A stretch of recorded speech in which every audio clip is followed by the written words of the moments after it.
মাননীয় অধ্যক্ষ মহোদয়, বিৰোধী অনা কৰ্তন প্ৰস্তাৱৰ সমৰ্থনত দুআষাৰ কথা কোৱাৰ সুযোগ দিয়াৰ কাৰণে মই ধন্যবাদ জ্ঞাপন কৰিছোঁ। মাননীয় চেয়াৰমেন মহোদয়, আজিৰ এই সদনত যিটো ডিপাৰ্টমেণ্টত কৰ্তন প্ৰস্তাৱৰ ডিছকাশ্যন চলি আছে, ডিপাৰ্টমেণ্টৰ কিন্তু কোনো বিষয়ও দেখা পোৱা নাযায়, প্লাছ মন্ত্ৰীও দেখা পোৱা নাযায়। গতিকে এই কথাখিনি মন্ত্ৰীসকল থাকিলে বা ডিপাৰ্টমেণ্টৰ বিষয়াসকল থাকিলে কথাখিনি ক'লে গুৰুত্ব পোৱা যায়। মাননীয় সভাপতি মহোদয়, মোৰ সমষ্টি দলগাঁও অসমৰ ভিতৰত আজিৰ দিনত 1 লাখ। সভাপতি মহোদয়, আচলতে পাৰ্লিয়ামেণ্টাৰী এফেয়াৰ্ছ মিনিষ্টাৰো নাই ডিপাৰ্টমেণ্টৰ। এতিয়া কোনে নোট কৰি আছে বা কি আমি একো বুজি পোৱা নাই। নোট কৰি আছে, আপোনালোক কৈ থাকক। পাৰ্লিয়ামেণ্টাৰী এফেয়াৰ্ছ মিনিষ্টাৰে মোক দায়িত্ব দি গৈছে, মই নোট আপোনালোক কথাটো ৰাখক। মোৰ সমষ্টি পিডব্লিউডি মিনিষ্টাৰো নাই আফটাৰ ডেলিমিটেশ্যন, স্যাৰ। পিডব্লিউডি মিনিষ্টাৰো নাই। তাৰপিছত পিডব্লিউডি মিনিষ্টাৰ ৰিপ্লাই দিব সদস্য আমাৰ দায়িত্ব দিয়া হৈছে মন্ত্ৰী ডাঙৰীয়া। প্লিজ আফটাৰ ডেলিমিটেশ্যন মোৰ সমষ্টিত 3,04,000 ভোট, অসমৰ ভিতৰত ছেকেণ্ড লাৰ্জেষ্ট ভোটাৰ্ছ থকা সমষ্টি বুলি ক'ব লাগিব দলগাঁও সমষ্টি। এই যে আপোনাৰ 3,04,000 ভোট যে হ'ল, আকৌ কেতিয়াবা কোনোবা টিভিৰ আগত কৈ দিব যে দলগাঁও সমষ্টিৰ ইমান ভোট ক'ৰ পৰা আহিলে। গতিকে সদনত এটা কথা স্পষ্টকৈ কৈ দিছিলোঁ যে কলাইগাঁও সমষ্টি ডেলিমিটেশ্যন হোৱাৰ পিছত নোহোৱা হ'ল, তাৰ ভোট আহি কিনে মোৰ তাত সোমাই দিলে। মঙলদৈ সমষ্টিৰ মেক্সিমাম মুছলমান ভোট আনি কিনে মোৰ সমষ্টিত সোমাই কিনে একেবাৰে ডাঙৰ সমষ্টি বনাই দিছে। ঠিক আছে, তেখেতসকলৰ আপোনাৰ পলিচি আছে কি যে আপোনাৰ মাইনৰিটি সমষ্টিখিনি কাৰ্টেল কৰি মানে অলপ সমষ্টি কমাই মিনিমাইজ কৰি দিয়া। মাননীয় অধ্যক্ষ মহোদয়, কৰিছে ভাল কথা। মই ৰাস্তাৰ কথা আহি আছোঁ ছাৰ, মই ৰাস্তাৰ কথা আহি আছোঁ। কথাটো হৈছে মোৰ সমষ্টিত 3,04,000 ভোট হোৱাৰ পিছত ডেমোগ্ৰাফিৰ কথাটো নহয় ইয়াতে ছাৰ। যিয়ক মোক কথাখিনি ক'ব দিয়ক, ডিষ্টাৰ্ব কৰিব নালাগে। কথাটো হৈছে যে অসমৰ ভিতৰত ছেকেণ্ড লাৰ্জেষ্ট সমষ্টি পপুলেশ্যন থকা সমষ্টি হোৱাৰ পিছত এইবাৰ যে আপোনাৰ ফাণ্ড ডিষ্ট্ৰিবিউশ্যন কৰা হ'ল বা এল'কেশ্যন কৰা হ'ল, যেতিয়া পপুলেশ্যন বঢ়াই দিছে আপুনি ফাণ্ডো বঢ়াই দিব লাগে। মাত্ৰ মোৰ সমষ্টিত নহয়, এইবাৰ আপুনি শুনিলে আচৰিত হ'ব যে অসমত হাইলাকান্দি এখন ডিষ্ট্ৰিক্ট আছে, তাৰে 3খন সমষ্টি মিলি এইবাৰ এখন সমষ্টি কৰি দিয়া হৈছে। বিধায়ক 3জন মাৰিয়ে পেলোৱা হ'ল। এতিয়া এজন বিধায়ক আহিব তাৰ পৰা, ঠিক আছে আপোনালোকে দিছে, কোনো কথা নাই। ঠিক তেনেকুৱা মন্দিয়া জনিয়া 2টা সমষ্টি মিলি এক্টক কৰি দিছে। কিন্তু আপোনাৰ যিটো ফাণ্ড এল'কেশ্যন কৰিছে আপুনি শুনিলে আচৰিত হ'ব। তাৰ নিয়াৰ বাই সমষ্টিত কোনোবা সমষ্টিত 30 কোটি টকা চেংচনৰ কাৰণে বিচাৰিছে, এষ্টিমেট বিচাৰিছে। আকৌ আমাৰ এই 3খন সমষ্টি মিলি এখন সমষ্টি কৰাৰ পিছত মাত্ৰ ফাণ্ড দিছে আপোনাৰ 12 কোটি 24 কোটি। এই যে ডিছক্ৰিমিনেশ্যনটো যে হৈছে, আমি মাননীয় মুখ্যমন্ত্ৰী যিহেতু তেখেতে এই দায়িত্বত আছে, পিডব্লিউ ডিপাৰ্টমেণ্ট দায়িত্ব, তেখেতে এইখিনি কাম কৰিব বুলি বা এই ডিছক্ৰিমিনেশ্যন হ'ব বুলি আমি কেতিয়াও আশা কৰা নাছিলোঁ। গতিকে আপোনাৰ জৰিয়তে পাৰ্লিয়ামেণ্টাৰী এফেয়াৰ্ছ মিনিষ্টাৰ ইয়াত উপস্থিত আছে, দায়িত্ব দিয়া আছে। তেখেতক মই অনুৰোধ কৰিম এইটো ৰিথিংক কৰিব লাগে। আপোনাৰ মন্দিয়া জনিয়া চেঙা বাগবৰ এইবিলাকত আপোনাৰ পপুলেশ্যন হ'ল 2,70,000 কৰি, দলগাঁৱত 3,04,000, মানকেতত 3,10,000, কিন্তু ফাণ্ড এল'কেশ্যন দিছে মাত্ৰ 12 কোটি টকা। বৰঞ্চ ফয়েৰেছ আপোনাৰ ওচৰত কোনোবা সমষ্টি 1,70,000 পপুলেশ্যন, 2 লাখ পপুলেশ্যন, তাতে আপোনাৰ 30 কোটি টকা দিয়া হৈছে। গতিকে এই টকা ডিছক্ৰিমিনেশ্যন হৈছে, এইটো হ'ব নালাগিছিলে। এইটো আপোনাৰ ৰিথিংক কৰি, গতিকে পুৰণা সমষ্টি হিচাপে টকা দিব লাগিছে, পুৰণা সমষ্টি হিচাপে দিয়া নাই, সেই হিচাপে দিয়া নাই। সেই হিচাপত দিলেও আপোনাৰ কামখিনি হ'লহেঁতেন। যি হওক, এতিয়া আহি মোৰ সমষ্টিলৈকে। মাননীয় অধ্যক্ষ মহোদয়, মোৰ সমষ্টি দলগাঁৱৰ পৰা এখন আছামমালা ৰাস্তা ভায়া কপাটি শিলবৰী হৈ কিনে বৰচালা হৈ ঢেকিয়াজুলিত উঠিছে। এইটো গুৰুত্বপূৰ্ণ এখন ৰাস্তা। এইটো এটা অল্টাৰনেটিভ হাইৱে বুলি ক'ব লাগিব, ষ্টেট হাইৱে। এই ৰাস্তাটোৰ দলগাঁৱৰ পৰা আপোনাৰ শিলবৰী পাওঁতে এখন ব্ৰিজ আছে, ধনশিৰি নদীৰ ওপৰত ব্ৰিজ আছে। সেই ব্ৰিজখন আগৰ যি পুৰণা ব্ৰিজ আছিলে,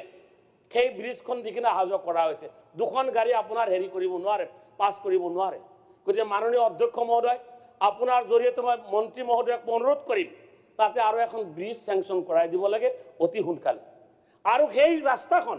ইমান 100 কোটি টকা খৰচা কৰি এই ৰাস্তাখন বনাইছে ৰাইজৰ সুবিধাৰ্থে বনাইছে যথেষ্ট উপকাৰো হৈছে দৰং প্লাছ আপোনাৰ শোণিতপুৰ নগৰ লগত এটা মানে কি আছে ভায়া শোণিতপুৰ নগৰ মানুহখিনি এই ৰাস্তাত আহি থাকে এতিয়া কথাটো হৈছে এই ৰাস্তাটোৰ ওচৰতে যি নদী গৈছে ধনচিৰি নদী এটা ডেঞ্জাৰাছ নদী বুলি ক'ব লাগিব ডেঞ্জাৰাছ নদী ব্ৰহ্মপুত্ৰ নদীৰ মানে নেক্সট বুলি ক'ব লাগিব আপোনাৰ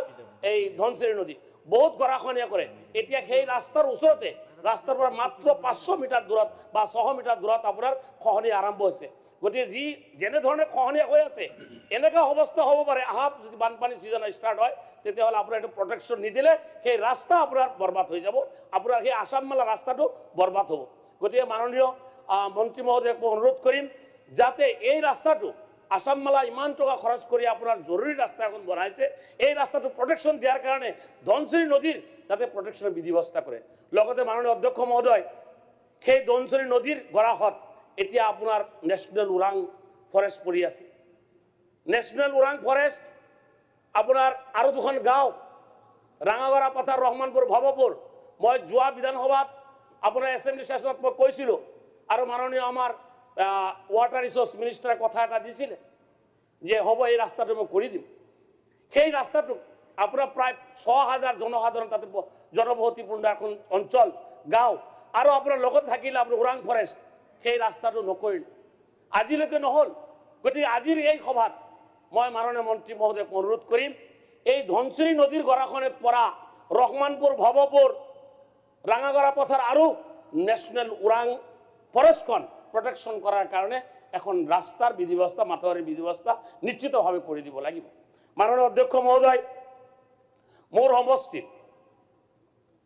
আপোনাৰ ৰাস্তাৰ কাম যথেষ্ট হৈছে এইবাৰ নোহোৱা নহয় কিন্তু এটা কথা আচৰিত যে এই যে ঠিকাদাৰবিলাক যে দিয়া হয় ৰাস্তাৰ কাৰণে ৰাস্তাৰ কাম ওলাওতে টেণ্ডাৰ কৰোঁতে বা কামখিনি চেংচন কৰাওঁতে কিমানবাৰ মন্ত্ৰী মহোদয়হঁতৰ তাত যাব লাগে কিমান এষ্টিমেট বনাব লাগে কিমান কষ্ট হয় লগতে আমিও সহযোগ কৰোঁ কিন্তু যেতিয়া আপোনাৰ ঠিকাদাৰটো আপোনাৰ চিলেকশ্যন কৰি দিয়া কাম এলটমেণ্ট দিয়া হয় তেতিয়া আমাৰ MLAহঁতৰ পৰা মেক্সিমামে লোৱা নহয় বুলি ক'ব পাৰোঁ নাই কথাটো কৈ আছো কিহৰ কাৰণে আপোনালোকৰ ইণ্টাৰেষ্টত ঠিকাদাৰ দিয়াৰ কাৰণে য'ত টাইম বাউণ্ড দিয়া হৈছে 1 বছৰ গালিটো আমি খাব লাগে গালি আপুনি খাব নালাগে মই উদাহৰণ এটা দিছোঁ মাত্ৰ চাম জয়ছোৱাল পি জয়ছোৱালে আপোনাৰ এটা ৰাস্তাৰ কাম মোৰ ঘৰ বেছিমাৰীত চাক বেছিমাৰীৰ পৰা দৈপাম পাৰালৈকে এইটো ইনগ্ৰেশ্যন কৰিছিলোঁ মই আৰু আমাৰ মাননীয় MP মহোদয় 1/7/2023 চনত ইনগ্ৰেশ্যন কৰিছিলোঁ এখন ব্ৰিজো আছে বেছিমাৰীত এখন higher secondary Doipam higher secondary এই 8 কিলোমিটাৰ ৰাস্তা আৰম্ভ কৰিছিলোঁ আমি 2023 চনত আজি 2025 চন চলি আছে ঠিকাদাৰে কাম নকৰে ব্ৰিজৰ কাম আজিলৈকে 0% ষ্টাৰ্ট কৰাই নাই মই ডিপাৰ্টমেণ্টত কিমানবাৰ ক'লোঁ ডিপাৰ্টমেণ্টক কয় কামটো কেঞ্চেল কৰাই দিম এই ঠিকাদাৰ ভাল নহয় এইটো কথা মই ঠিকাদাৰৰ পাৰ্চনেলি কথা পাতিছোঁ আজিলৈকে আপোনাৰ ৰাস্তাৰ কাম 20% কৰিছোঁ 2 বছৰত আৰু 80% পেণ্ডিং ঠিক আছে ঠিকাদাৰ আপোনালোকে দিছে ভাল কথা কিন্তু গালিটো আমাক কিয় খোৱায় পেপাৰ টিভি পেপাৰ পত্ৰ গৈ এই ৰাস্তাত ফটো মাৰে ৰুৱানি কৰে আৰু কয় MLA মুৰ্দাবাদ এইটোতো বেয়া কথা গতিকে ডিপাৰ্টমেণ্টৰ এটা কথাই মই ক'ম আমি পইচাও খোৱা নাই আমাৰ ৰাস্তাটো লাগে ৰাইজৰ স্বাৰ্থত ৰাস্তাটো কৰি দিব লাগে যেহেতু পইচা দিছে ঠিকাদাৰক কথা কওঁতে নাকি লগত আপোনালোকৰ কিয় সুবিধা তাতে কিবা অংক আছে নেকি নহ'লে কিয় ঠিকাদাৰৰ কথা নুশুনিব মাননীয় মন্ত্ৰী মহোদয়ক মই অনুৰোধ কৰিম এই ঠিকাদাৰক আপোনালোকে আজি ডিপাৰ্টমেণ্টত যদি কোনোবা আছে চিফ ইঞ্জিনিয়াৰ আছে বা ডিপাৰ্টমেণ্টৰ কোনোবা বিষয়া যদি আছে আজি এই ঠিকাদাৰক আপোনাৰ চকজ কৰিব লাগে আৰু নহ'লে তেখেতৰ পৰা কামটো কেঞ্চেল কৰাই কিনে বেলেগ ঠিকাদাৰক দি হ'লেও কামটো উঠাব লাগে নেক্সট আপুনি আহক এতিয়া আৰু এজন ঠিকাদাৰ এইটোৰ নাম শুনিলে আপুনি আচৰিত হ'ব তেখেতৰ নাম হ'ল মতলিবুদ্দিন আহমেদ আমাৰ কমলপুৰ সমষ্টিৰ মাননীয় বিধায়ক আছে দিগন্ত কলিতা ডাঙৰীয়াৰ সমষ্টিৰ ব্যক্তি নাজানো তেখেতে দিছে নে কোনে দিছে গম নাপাওঁ Motlibuddin Ahmed package number AS 16202 package number AS 16203 package number AS 16-204 এই কেইখন ৰাস্তা মোটামুটি প্ৰায় 25 পৰা 30 কোটি টকাৰ পেকেজ 2 বছৰ আগতে কাম ষ্টাৰ্ট হৈছে কাম আপোনাৰ 30% হোৱা নাই কিমান বাৰ আপোনাৰ আমছে নাই মোৰ টাইম আছে স্যাৰ এতিয়াও আৰু 10 মিনিট আছে হয় মই দুজনৰ টাইম লৈ লৈছো টাইমটো আপোনালোকৰ আপোনাৰ এক্সট্ৰা টাইম এলটমেন্ট কৰি দিয়া নাই ঠিক আছে আমাৰ নেক্সট নাই ভেজনো লৈ আমি লৈ লৈছো কথা পাতি লৈছো আপুনি এটা এলাও কৰি দিয়ক মাননীয় অধ্যক্ষ মহোদয় মই কথাখিনি ক'ব খুজিছিলো এই যে আপোনাৰ 25-30 কোটি টকা পেকেজটো মতিবুদ্দিন ডাঙৰীয়া লৈছে কন্ট্ৰাক্টৰে কাম 2 বছৰ আগতে ইনোগ্ৰেশন কৰা হ'ল কিন্তু আজিলৈকে 30% কাম হৈ উঠা নাই দুখন ব্ৰিজ আছে ব্ৰিজৰ কাম জিৰো এতিয়ালৈকে আপোনাৰ আমি আৰু কি কম আৰু মানে গৈয়ে পোৱা নাই ব্ৰিজখন ক'ত হ'ব গতিকে মাননীয় অধ্যক্ষ মহোদয় আপোনাৰ জৰিয়তে বিভাগীয় মন্ত্ৰীক মই অনুৰোধ কৰিম কাৰণ মই মতিবুদ্দিন ডাঙৰীয়াক কেইবাবাৰো টেলিফোনো কৰিছো কিন্তু আপোনাৰ কাণ হাৰ নাই তেখেত আপোনাৰ কিবা ওপৰৰ মহলৰ লগত বোলে কিবা হেৰি আছে এটা ভাল সম্পৰ্ক আছে তেখেতে খুব দমত থাকে কাকো কেয়াৰ নকৰে মই কয় কাকো মই কেয়াৰে নকৰো এই বেটা তই কেয়াৰ কৰা নকৰা পিছৰ কথা মোৰ সমষ্টি তই টেণ্ডাৰ দিব নালাগে কাম নকৰিব 2 বছৰ হৈ গ'ল গতিকে মাননীয় অধ্যক্ষ মহোদয় মই আপোনাৰ জৰিয়তে মই মন্ত্ৰী মহোদয়ক মই মাননীয় মুখ্যমন্ত্ৰী ডাঙৰীয়াক মই দৃষ্টি আকৰ্ষণ কৰিব কৈছো আপোনাৰ বদনাম হৈছে ডিপাৰ্টমেণ্ট আপোনাৰ মতিবুদ্দিন আমাৰ মানুহ আপোনাৰে মানুহ ঠিকাদাৰ কিন্তু কামটো আপোনাৰ বদনামটো আপোনাৰ হৈ আছে পেপাৰে পত্ৰিকাত মই গালি খাই আছো লগতে আপোনাৰ ডিপাৰ্টমেণ্ট আপুনিও গালি খাই আছে গতিকে এইটো এটা ডাঙৰ এটা ষ্টেপ ল'ব লাগে মতিবুদ্দিনত লাকি লগাব লাগিব তেখেতক পাৰিলে এই ঠিকা কেঞ্চেল কৰাই কিনে বেলেগ মানুহক দি আপোনাৰ কামখিনি কৰি দিব লাগে দলগাঁও সমষ্টিৰ ৰাইজৰ উপকাৰ হ'ব লাগে গালিটো আপুনি নকব আৰু এই মুৰ্দাবাদ দিয়ে কয় এমএলএ মুৰ্দাবাদ তো মুৰ্দাবাদ আপুনি ৰোৱনী কৰি দিয়ে অমুক কৰি দিয়ে তমুক কৰি দিয়ে পইচা খাইছে এমএলএ সেইকাৰণে ঠিকাদাৰক কথা নকয় এতিয়া ঠিকাদাৰক গালি পাৰিলে মুখ্যমন্ত্ৰী ডাঙৰীয়া আনি কিনে চেয়াৰমেনদাৰ নিচিনা মোক জেলত ভৰাই দিব বহুত বিপদত আছো আমি ঘৰ ঘেৰাও কৰে বিপদত আছো মাননীয় অধ্যক্ষ মহোদয় আমি ডাঙৰ বিপদত আছো এতিয়া ইফালে এছেম্বলি নিৰ্বাচন আহি পালে 26 আহি পালে যিবিলাক প্ৰতিশ্ৰুতি দিছিলো সেইবিলাক যদি পূৰণ কৰিব নোৱাৰো মাননীয় মুখ্যমন্ত্ৰী ডাঙৰীয়া দিছে ৰাস্তাৰ কাম বহুত দিছে কিন্তু সেই কামখিনি কৰি শেষ কৰিব পৰা নাই এইটোৱে ডাঙৰ কথা নাই কাম দিছে মই এইটো মানা কৰা ডিনাই কৰা নাই কিন্তু আপোনালোকে যি ঠিকাদাৰ দিছে সেই ঠিকাদাৰক নাকি লগাব পৰা নাই তাতে কিবা আছে আপোনালোকৰ মাননীয় অধ্যক্ষ মহোদয় যিয়ে হওক মাননীয় অধ্যক্ষ মহোদয় আৰু এটা কথা মোৰ সমষ্টি এইবাৰ ডাঙৰ কৰি দিলে মাননীয় অধ্যক্ষ মহোদয় 3,04,000 ভোট হ'ল মই এইটো কোনো অবজেকশন কৰা নাই মাননীয় অধ্যক্ষ মহোদয় এটা কথা ক'ব লাগিব মঙ্গলদৈ সমষ্টিৰ পৰা 3খন গাঁও চাপৰি অঞ্চল মোৰ সমষ্টিত সোমাই দিছে মোৰ এই ঘৰৰ পৰা সেই সমষ্টিলৈ যাওঁতে সেই পঞ্চায়তলৈ যাওঁতে নাৱেৰে যাব লাগিব আপোনাৰ গাড়ীৰে যাব লাগিব মটৰচাইকেলে যাব লাগিব লাষ্টত নামি চবৰ পৰা নামি খোজকাঢ়ি যাব লাগিব এই গাঁওটো হ'ল আপোনাৰ আগৰ নাম আছিলে পুঠিমাৰী জিপি আপোনাৰ চাউল খোৱা জিপি ঠিক আছে দিছে কোনো কথা নাই মই লৈ লৈছো আমাৰে মানুহ আমিয়ে লম ভাল কথা কিন্তু এটা কথা বললো অধ্যক্ষ মহোদয় এই সমষ্টিত সেই পঞ্চায়তত আপোনাৰ ধৰিয়াখেতি পঞ্চায়ত বুলি কয় পঞ্চায়তত যোৱাৰ কাৰণে এতিয়ালৈকে এখন ব্ৰিজ নাই চাৰিওফালে নদী ব্ৰিজ হৈ উঠা নাই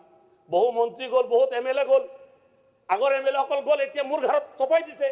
এতিয়া দিয়াৰ লগে কি কৈছে জানে নাই ঠিকে আছে আগতেতো আপোনাৰ এছচি সমষ্টি আছিলে আমাৰ এইটো বিধায়ক কাম কৰা নাছিলে বা অমুকে কাম কৰা নাছিলে আপুনি আহিছে ভালে হৈছে কামটো কৰি দিয়ক কিন্তু এতিয়া যে ঝামেলাটো আহি পৰিলে মোৰ তাত মই কৈ আছো আপোনাৰ কথা কম বহনযোদ্ধা কাম কৰছে কিন্তু ব্ৰিজেৰ কাম কৰা নাই যথেষ্ট কাম বহনযোদ্ধা কৰিছে কিন্তু ব্ৰিজেৰ কামটো কৰা নাই মাননীয় অধ্যক্ষ স্যাৰ ব্ৰহ্মপুত্ৰৰ দলং নহয় তাতে গোটেই চৰ মোক এনে আপুনি বদনাম কৰিছে আপুনি বদনাম কৰা নাই মই আপুনি কাম কৰিছে মই ধন্যবাদ দিছো মই বিধায়ক মহোদয় ধন্যবাদ কিন্তু এই সমষ্টিখন ব্রিজ নাই মই ব্ৰিজৰ কথাই কৈছো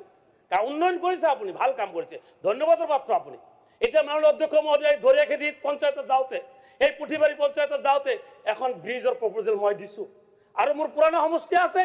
টকা দিছে মাত্ৰ 12 কোটি এতিয়া মই মিলাব পৰা নাই গতিকে মাননীয় অধ্যক্ষ মহোদয় মাননীয় মুখ্যমন্ত্ৰী ডাঙৰীয়াক মই দৃষ্টি আকৰ্ষণ কৰিম যে আপুনি মোৰ সমষ্টিত ভোট 1 লাখ বঢ়াই দিছে জাপি দিছে আৰু দুখনমান ব্ৰিজ মোৰ ওপৰত জাপি দিয়ক এতিয়া মাত্ৰ দুখন ব্ৰিজ দি দিয়ক আপুনি এখন হ'ব কালাইগাঁও সমষ্টি পানবাৰীৰ পৰা দলগাঁও সমষ্টি কানেক্টিভিটি আৰু এটা ধৰিয়াখেতিটো দলগাঁও আপোনাৰ কানেক্টিভিটি গতিকে এইটো এটা অনুৰোধ থাকিলে এইটো ব্যৱস্থা কৰিব লাগে মাননীয় অধ্যক্ষ মহোদয় এতিয়া গান ভাল ধন্যবাদ এতিয়াই দিম আৰু কাৰ বহুত ধন্যবাদ দি থাকিম মই সমষ্টিৰ কাৰণে সমষ্টিৰ উন্নয়নৰ কাৰণে সমষ্টি ভাল হ'লে মাননীয় মুখ্যমন্ত্ৰী ডাঙৰীয়া ধন্যবাদ দিতে মোৰ কোনো হেৰি নাই মানে নাটনি নপৰে ধন্যবাদ দিয়ে থাকিম গতিকে মাননীয় অধ্যক্ষ মহোদয় এতিয়া আপাততে আপাত ডিষ্ট্ৰিক্ট দুখন ডিষ্ট্ৰিক্ট এটা হ'ল BTAD ওদালগুৰি আৰু এটা হ'ল দৰঙৰ আৰু BTADৰ মাজত এটা বৰ্ডাৰ মৰাবেগাই বুলি এটা জাগা আছে সেই জায়গাটোত আপোনাৰ মুদৈপুৰী এখন সমষ্টি আছে MCL সমষ্টি আছে সেই সমষ্টিৰ লগত আপোনাৰ ইফালে কানেক্টিভিটিৰ কাৰণে এখন ব্ৰিজৰ কাৰণে আজি 30 বছৰ হৈ গ'ল ট্ৰাই কৰি আছে মাননীয় অধ্যক্ষ মহোদয় এইবাৰ মই সেই ব্ৰিজটো তাতে সোমাই দিছোঁ যদি কিবা কাৰণত কাটা কুটা নকৰে আৰু ঠিকাদাৰজন দিলে ভাল ঠিকাদাৰ দিব লাগে মাননীয় অধ্যক্ষ মহোদয় মোৰ সমষ্টিত ৰাস্তাৰ বহু জেগাত এতিয়াও বহুত জৰাজীৰ্ণ অৱস্থাত আছে মোৰ সমষ্টিৰ লগত কালাইগাঁও সমষ্টিৰ দুৰ্গাদা আছে উপস্থিতে আছে শ্যামটিলা বুলি এখন গাঁও আছে শ্যামটিলা গাঁও এখন আছে পদুঘাট বুলি এখন গাঁও আছে এটা হায়াৰ ছেকেণ্ডেৰী স্কুল হাই স্কুলৰ লগত কানেক্টিভিটি কৰাৰ কাৰণে দৈপামা মাজগাঁৱৰ পৰা পদুঘাট হায়াৰ ছেকেণ্ডেৰী স্কুললৈকে এখন পকী ৰাস্তা লাগে গতিকে আপুনি দয়া কৰি এই ৰাস্তাটো দি দিব লাগে মাননীয় অধ্যক্ষ মহোদয় মাত্ৰ সেয়া নহয় গোলন্দি জিপি এখন গাঁও আছে আৰু আপোনাৰ বড়োআজাৰ জিপি এখন গাঁও আছে এই যিহেতুকে আপোনালোকে এটা কাম ভাল কৰিছে যে দলগাঁৱত আপোনালোক সমজিলা দিছে ইয়াৰ কাৰণে ধন্যবাদ জ্ঞাপন কৰিছোঁ সমজিলা দিছে ঠিকে কিন্তু সমজিলাত আহিবৰ কাৰণে ৰাস্তাটো দিব লাগিব এতিয়া ৰাস্তা দিব লগা হ'লে ব্ৰিজ লগা হ'ল এতিয়া এখন নদী আছে আপোনাৰ এই টাংনি নদী ৰিভাৰ বুলি কয় সেই অঞ্চলত যেহেতু পশ্চিম প্ৰান্তৰ পৰা দলগাঁও সমষ্টি পূব প্ৰান্তত হ'ল দলগাঁও মানে আপোনাৰ গাঁওখন তাতে সমজিলা সেই পশ্চিম প্ৰান্তৰ মানুহখিনি আহিবৰ কাৰণে আপোনাৰ বড়োআজাৰ আৰু গোলন্দিৰ মাজত এখন ব্ৰিজৰ বিধি ব্যৱস্থা কৰি দিব লাগে আৰু এই ব্ৰিজখন মাননীয় আমাৰ আজিৰ পাৰ্লিয়ামেণ্টাৰী এফেয়াৰ্ছ মিনিষ্টাৰ আপোনাৰ তেখেত নাই কথা নাই তেখেতে নিজে গৈছিলে গৈ কিনে আপোনাৰ চাই আৰু কমিটমেণ্ট দি থৈ আহিছিলে যে এইখন ব্ৰিজ আপোনাক কৰি দিয়া হ'ব গতিকে আজি দৃষ্টি আকৰ্ষণ কৰিছোঁ নোট কৰি আছে গতিকে মই দৃষ্টিগোচৰ কৰিব খুজিছোঁ যে আপুনি দিয়া কমিটমেণ্ট আপুনি যেহেতু পুৰণা এজিপিৰ পৰা আৰম্ভ কৰি বিজেপিলৈকে 35 বছৰ ৰাজত্ব কৰিছে 35 বছৰে মন্ত্ৰী থাকিলে MLA থাকে আপোনাৰ কথাটো নাথাকিব ময়ে লাজ পাম যদি নাথাকে মাননীয় অধ্যক্ষ মহোদয় তেখেতৰ কথাটো ৰাখিব লাগে আৰু মাননীয় মুখ্যমন্ত্ৰী ডাঙৰীয়াক মই অনুৰোধ কৰিছোঁ যাতে এই আমাৰ চন্দ্ৰমোহন পাটোৱাৰী ডাঙৰীয়াই যিটো কমিটমেণ্ট কৰি থৈ আছে এই কমিটমেণ্টখিনি ৰাখিলে আমি আনন্দিত হ'ম দলগাঁও সমষ্টিৰ উন্নতি হ'ব না হেলিকপ্টাৰৰ কথা মই কোৱা নাই মাননীয় অধ্যক্ষ মহোদয় আৰু আপোনাৰ আলিচিগা বালিগাঁৱৰ মাজত এখন ব্ৰিজ লাগে পানবাৰী দনচিৰিৰ মাজত এখন ব্ৰিজ লাগে আপোনাৰ কোৱাৰী পুখুৰী দৈপামাৰ মাজত এখন ব্ৰিজৰ দৰকাৰ আছে কুনাকাটা পাৰা টু ইছলামপুৰ চাপৰি এখন ব্ৰিজৰ দৰকাৰ আছে ব্ৰিজৰ দৰকাৰ এইকাৰণে আছে আপোনালোকে আগতে আমাৰ সমষ্টিবিলাকত কাম কৰা নাছিলে সেইকাৰণে অভাৱটো থাকি গ'ল আৰু অসমখন যিহেতুকে আপোনালোকে শ্ৰেষ্ঠ 5খন ৰাজ্যৰ ভিতৰত ল'ব গৈছে এখন সমষ্টি বাদ দি মাইনৰিটি সমষ্টিবিলাক বাদ দি আপোনালোক শ্ৰেষ্ঠ ৰাজ্য যাব নোৱাৰে ইণ্ডেক্সত তলত পৰি যাব মাননীয় অধ্যক্ষ মহোদয় সেইকাৰণে মই কৈছোঁ এতিয়া আমাৰ হেৰি সতীৰ্থ বিধায়কে কৈছে যে আপোনাৰ খালি ব্ৰিজ লাগে ব্ৰিজ মোৰ লাগে কিহৰ কাৰণে জনা নাই ভাৰত স্বাধীন হোৱাৰ পিছৰ পৰা আজিলৈকে মাইনৰিটি সমষ্টিবিলাকক সদায় ইগনোৰ কৰা হৈছে যাৰ কাৰণে এতিয়া ব্ৰিজৰ আৰু ৰাস্তা ঘাটৰ ডিমাণ্ডটো বেছি হৈছে সেইবাৰ জিকাইছে আৰু জিকাব আশা আছে আৰু জিকাব চিন্তা কৰিব নহয় যি হওক মাননীয় অধ্যক্ষ মহোদয় এতিয়া ৰাস্তাৰ কথাটো যিহেতুকে আমাৰ ঠিকাদাৰৰ কথাটো ক'লোঁ মাননীয় অধ্যক্ষ মহোদয় আৰু দুটামান ৰাস্তা আছে আৰু এখন ব্ৰিজ আছে সেইখন আপোনাৰ BTADৰ মাজবাট সমষ্টিৰ লগত মোৰ সমষ্টিৰ কানেক্টিভিটি আৰু 1 মিনিট আছে আপোনাৰ এইটো মাধৱ গোহাঁই আৰু আপোনাৰ লালপুৰত কানেক্টিভিটি এখন মানে মাধৱ গোহাঁইৰ লগত কানেক্টিভিটি এখন ব্ৰিজত পৰে সৰু ব্ৰিজ ডাঙৰ ব্ৰিজো নহয় 20 মিটাৰ 25 মিটাৰমান হ'লেই মানে হৈ যায় গতিকে মাননীয় অধ্যক্ষ মহোদয় মাননীয় মন্ত্ৰী মহোদয়ক অনুৰোধ কৰিম আৰু এখন ব্ৰিজ দিব লাগে গতিকে মাননীয় অধ্যক্ষ মহোদয় আৰু এটা কথা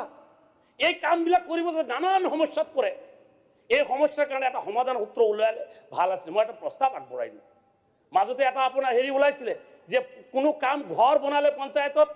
বা আপোনাৰ মিউনিচিপালিটি এটা ঘৰ বনালে পাৰ্মিশ্যন ল'ব লাগে পঞ্চায়তত ঘৰ বনালে পাৰ্মিশ্যনটো ল'ব নালাগে বুলি মাননীয় ৰঞ্জিত ডাঙৰ আমাৰ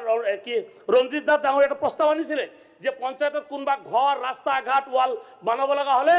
পাৰ্মিশ্যন ল'ব লাগে পঞ্চায়তৰ পৰা পঞ্চায়ত ছেক্ৰেটাৰীৰ পৰা কিন্তু মাননীয় মুখ্যমন্ত্ৰী প্ৰত্যাখ্যান কৰিলে মই এটা অনুৰোধ ৰাখিম এই হাউচত যে এই কামটো কৰিব লাগে পাৰ্মিশ্যনটো এই কাৰণে কৰিব লাগে আপুনি বিশ্বাস নকৰিব ৰাস্তাৰ ওচৰত ইলেক্ট্ৰিচিটি পোষ্ট যোৱাৰ কাৰণে ৰাস্তা নাই, জাগা নাই, ড্ৰেইন বনাবৰ কাৰণে জাগা নাই। দুয়োফালে আপোনাৰ মোৰ সমষ্টিত শিয়ালমাৰী বজাৰ, বেচিমাৰী বজাৰ, লালপুল বজাৰ, নেপালী বজাৰ, ৰাস্তা ধুনীয়া, দুয়োফালে আপোনাৰ কি ঘৰ বনাইছে,